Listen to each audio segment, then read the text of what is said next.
The big problem is that most people can't really study Dhamma. Their minds are just not self-aware in the present.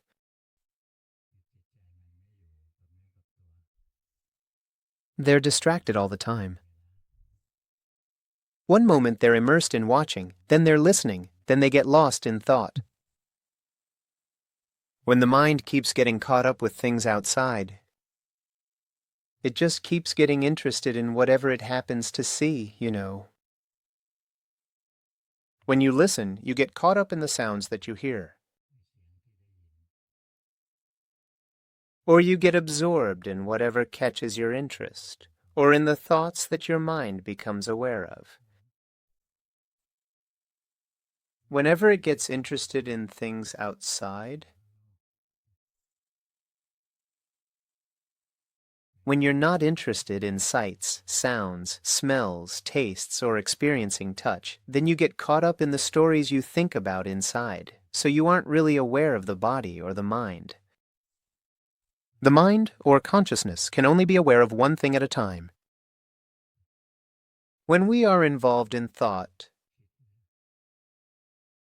we end up forgetting both body and mind, and we aren't self-aware. When we don't know our own body or mind,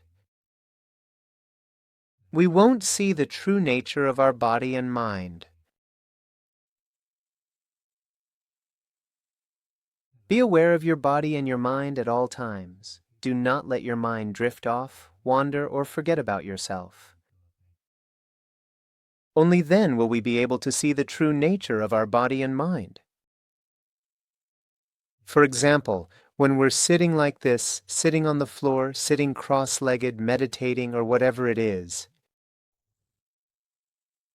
if we let our mind wander, even though we're sitting, we won't be aware of it. A wandering mind is probably the #1 enemy of the practice. It causes us to be unable to be aware of ourselves. Like when we see someone carrying a child out, did you notice? Our mind goes to them, we look at them, while we're watching them walk in front of us. We forget ourselves. Right now, we're sitting here and we don't even know whether we're breathing in or out. The body moves or shifts, but we don't notice it at all. This is called lacking mindfulness, forgetting ourselves. Even when we're alone, we sit thinking about this and that, and we know what we're thinking, but we don't realize our mind is getting lost. For example, when we see someone carrying a child, we know it's a child in their arms, but we don't realize that we're getting lost in watching them. This kind of unawareness means we've already forgotten ourselves. So, we need to make an effort to train ourselves well. Practice any kind of meditation that suits you. Choose any object that works. Use it for evidence that whenever your mind wanders off somewhere, you'll be aware of it. For example, when we practice meditation by breathing in and saying Bud, breathing out and saying Do, you can be sure your mind has wandered off to think when it forgets the Budo and becomes aware of whatever it's thinking about instead. If we're used to breathing in and out and being continuously aware of it, when we simply forget about the breath, forget about the body, when our mind wanders, it won't last long. In just a moment, you'll actually realize, oh, I simply forgot about the breathing. At home, the time we spend lost in thought will get shorter, and mindfulness will arise more quickly. When we are truly mindful, aware of our body, or frequently aware of our own mind, we will gradually come to see the truth.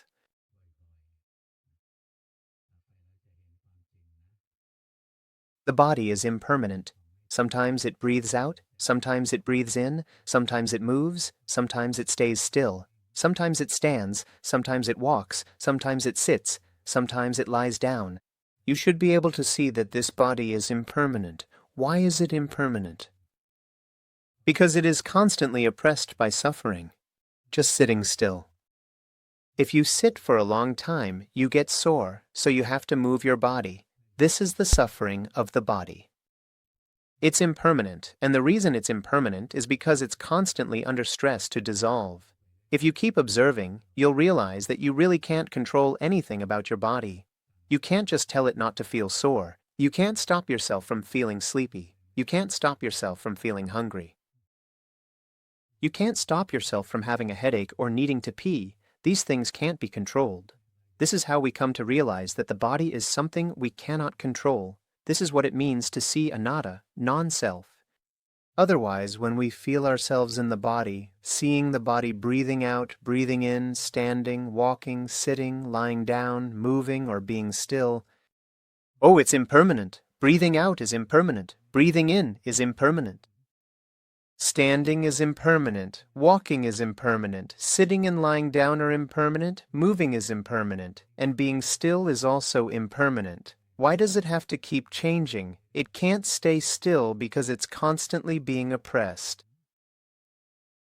It experiences suffering in various ways, and we can't stop it or control it. This is seeing impermanence, suffering, and non-self of the body. Just keep observing and being aware. We'll realize that the body is not something special or extraordinary. It's not truly us, not really ours. It's like a machine, just working along, as long as it hasn't broken down yet. Once it breaks down, it can't function anymore. The body is just a kind of machine. When it's new, it seems strong and works efficiently. But as time goes by, things start to break down here and there. Just like with a car, when it's brand new, it's great and sturdy. But after using it for a long time, things start to break and you have to keep repairing them. You keep fixing it over and over, and in the end, when you can't repair it anymore, you have to sell it off as scrap metal. The body is just the same. When you're young, in your youth, you seem strong and healthy. As you reach middle age, it starts to get sick here and there, little by little. You can't treat it anymore. When you get sick, you go see a doctor for treatment, just like a car gets taken to the garage for repairs. In the end, when we can't handle it anymore, we have to let go of this body too. Just like an old car, eventually it has to be discarded. See, when we look at it, we realize that the body isn't anything special or precious. It's just something that stays with us temporarily. That's right, it only deteriorates and declines day by day. Each of us gets closer to death every day, you know. You can feel it. A mind that once loved and cherished the body, let that love and attachment gradually decrease. For example, if we keep getting sick, being ill every single day, with aches and pains here and there, some people even want to die. They don't want to keep living. The pain is just too much. I've experienced this myself. That man was my father. He was very ill, suffering from kidney failure. No matter what he did, he just couldn't get better, and in his final days, the pain was unbearable. He was lying in a hospital bed with metal rails on the sides to keep him from falling out. He got angry and shook them. When am I finally going to die? I just want to die. The pain was overwhelming. He just wanted it to end. You see, our bodies aren't some kind of miracle like we think they are. No matter how much we care for them or love them, one day they'll betray us. We just can't stay together anymore. When you see this, you start to feel weary. Your attachment to the body, thinking it's truly yours, gradually lessens. Or at a certain point, if your practice is truly deep, you'll see that the body isn't really you. The body, as a possession of the world, is just a lump of matter, elements we've borrowed from the earth to use. We didn't create the earth, the water, the air, or the fire ourselves. These things belong to the world by nature. We just borrow these elements to assemble into a body. Sometimes it's put together beautifully, sometimes not. Sometimes it's strong, sometimes it's weak. Karma is what determines this. If our karma is good, we end up with a healthy and strong body. If our karma is not good, it results in being born as someone who is sometimes mute, blind, or deaf from birth, or with some kind of disability. But no matter how good it is, in the end, we have to return it to its owner, which is the world. At the beginning, when we are born, we borrow the elements from our father and mother, which combine together. After that, we rely on water, air, food, and the nourishment from our mother's umbilical cord. That helps us grow bigger. Once we are born, right? We continue to rely on air, water, and food, which are all possessions of the world, and one day we will have to return everything to the world. When the mind realizes this, it will let go of love and attachment to the body and will not cling to it.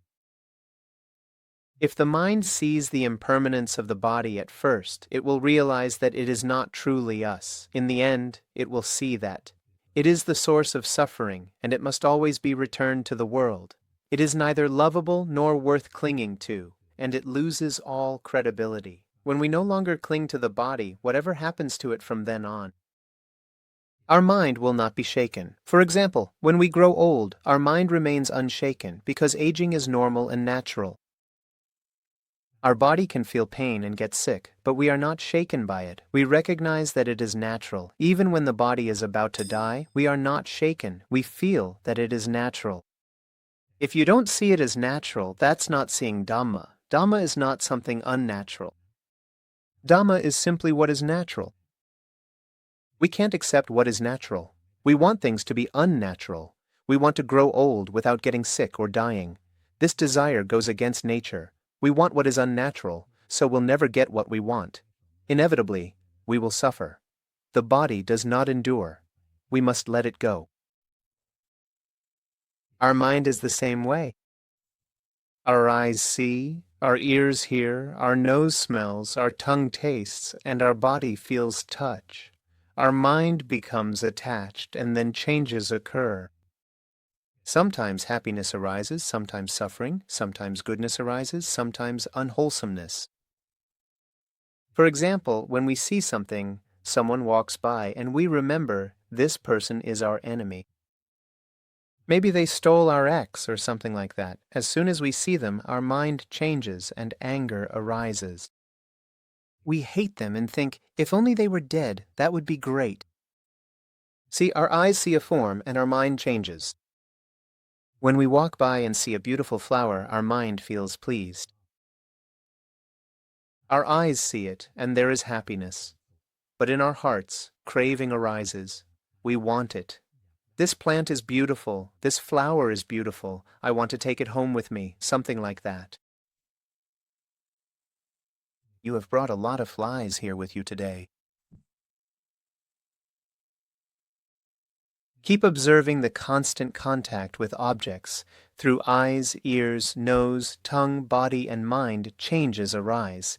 Sometimes we feel happiness, sometimes suffering, sometimes wholesome, sometimes unwholesome states.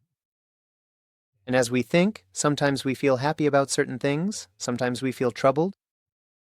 A common example these days is when it's time for the lottery results to be announced. The heart gets excited, filled with feelings about whether we'll win or not. As soon as the results are announced, we feel disappointed, money wasted. The money is gone, spent on tickets, and we didn't win the lottery. Our minds are constantly changing, sometimes up, sometimes down, sometimes good, sometimes bad. When we smell something pleasant, our hearts naturally feel pleased. And then we want it, or maybe we want to smell it again. If we smell something bad, our hearts react. We feel unhappy and dislike it. When suffering arises, we don't like it. Not liking it is, in itself, is aversion, a defilement. Our senses and mind encounter things, making our feelings shift between happy, sad, good, and bad. As things keep changing day by day, we will come to realize something else. When we observe these changes, we see impermanence. we see that the self is impermanent, suffering is impermanent, goodness is impermanent, and badness is impermanent. Keep observing like this, delving deeper into the details. This is possible only when we have no control over our feelings. Whether our mind will be happy or not, whether we want to suffer or not, we cannot choose. Whether our mind is wholesome or unwholesome, we cannot choose. Our mind is not truly under our control. If we could choose, we would surely command ourselves to only have happiness, never any suffering. Every day should be filled with happiness and such, but we can't do that. We can't choose. We might tell our mind something like, be a good and virtuous mind. Never be bad ever again. You can't just command it. For some people, like a woman who was betrayed by her man, she comforts herself, thinking men are deceivers. So she decides from now on, she won't trust any man at all, and she won't get married anymore.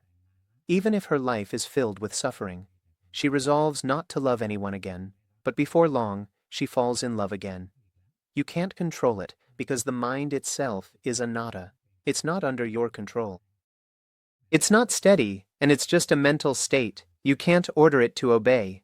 The more we observe, the more we realize, this mind is not really us. It's not our true self. We can't control or command it at all. The point where we see our body and mind as not ourselves, not ours, that is the level of insight, the spiritual attainment of a Sotapanna or stream enterer. At the moment when we truly understand the Dhamma regarding the body, when the body is actually full of impermanence, is diverse and ever-changing, constantly oppressed by suffering, there is so much suffering, only a little bit of happiness. When the mind truly sees the suffering and the danger, it lets go of attachment. It completely releases all attachment. This is the level of insight and spiritual attainment of an anagami or once-returner. As for the mind, if we see that it is not truly ourselves, this is the level of insight and spiritual attainment of a Sotapanna or stream enterer. You will see that, in reality, the mind is nothing but suffering. There is a lot of suffering, a little suffering, but there has never been any true happiness. What we feel as happiness is just a lesser form of suffering. It is still subject to change and cannot be true happiness. When we see this, we let go of our attachment to the idea of self. We see the Dhamma of the mind, and the Dhamma of the mind is that it is suffering. This is our understanding of Dhamma. The basic truth about the mind is that it is not self. The ultimate truth about the mind is that it is suffering.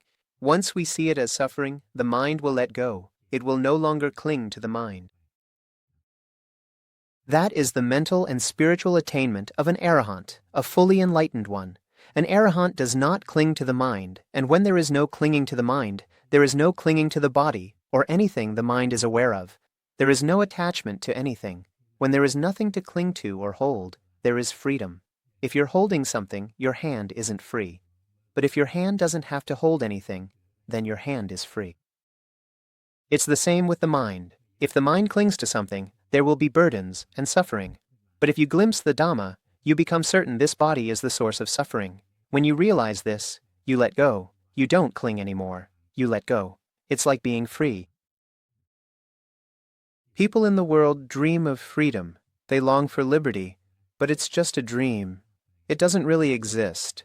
The world is full of suffering, full of bondage, full of burdens. But if we understand the Dhamma means understanding the truth of the world, understanding the truth of life.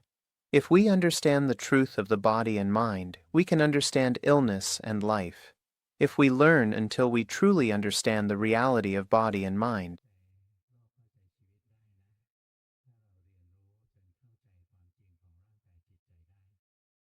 the body and mind are world events. They're simply a part of the world itself. If we understand this point, it's like understanding the whole world. We won't cling anymore. When the mind no longer clings, it doesn't cling to anything far or near, not to the heart, not to the world at all. Whatever happens, the mind will not be shaken. Even if the world were to end today, like a meteorite were to collide with the earth and destroy us, it would just seem normal. In the air and with meteorites, we've always been running around here and there. When a bigger one descends, if there's no atmosphere, it just crashes down completely. If you look at the moon, you'll see it's full of craters. On our planet, we have the atmosphere as a barrier. When a meteor falls, if it's not too big, it doesn't reach the ground. It burns up completely. That's a benefit, and we get something good out of it. Receiving alms isn't just about making merit by offering food to monks so that you'll be rich in your next life. It's not about bowing to Buddha statues and then asking for blessings or making all sorts of wishes. Can you still ask for things? Sure you can, but you won't get what you wish for if you don't have merit. If you don't have the merit to support it, even if you keep wishing to be rich, it won't happen. If we've never given alms or made merit that leads to wealth, no matter how sacred the statue you pray to is, you still won't become rich. What actually brings us results, everything we have and everything we are, is entirely the result of our own karma. As Buddhists, we believe in karma and the results of karma, not in miracles or supernatural powers. Are miracles real? Yes, but they're unreliable. For instance, some believe in charms said to make skin immune to harm.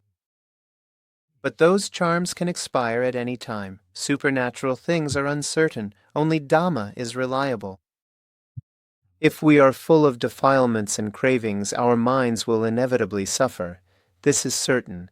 But if we are free from defilements, our minds are liberated, and we will experience happiness, not suffering. This is a sure thing. That's why Dhamma is something you can truly rely on. It's all about the law of karma. We simply have to do it by ourselves, after all. If we don't practice, don't study, or don't practice Dhamma as we truly should, we won't receive the benefits that we should as Buddhists. No matter how much you beg, you won't get it. Can you ask not to age, not to get a sore throat, not to die, or to have all your wishes come true for your whole life? It's impossible. But if we have enough merit of our own, then it's possible. Back in the Buddha's time, there was a monk named Fra Fakura. He had accumulated great merit in the past, a tremendous amount of merit. He made a wish to be someone who is strong, never gets sick or ill. In this life, he achieved it. He became an arahant who was exemplary for never getting sick, just like Fra Sivali, who also made such a wish.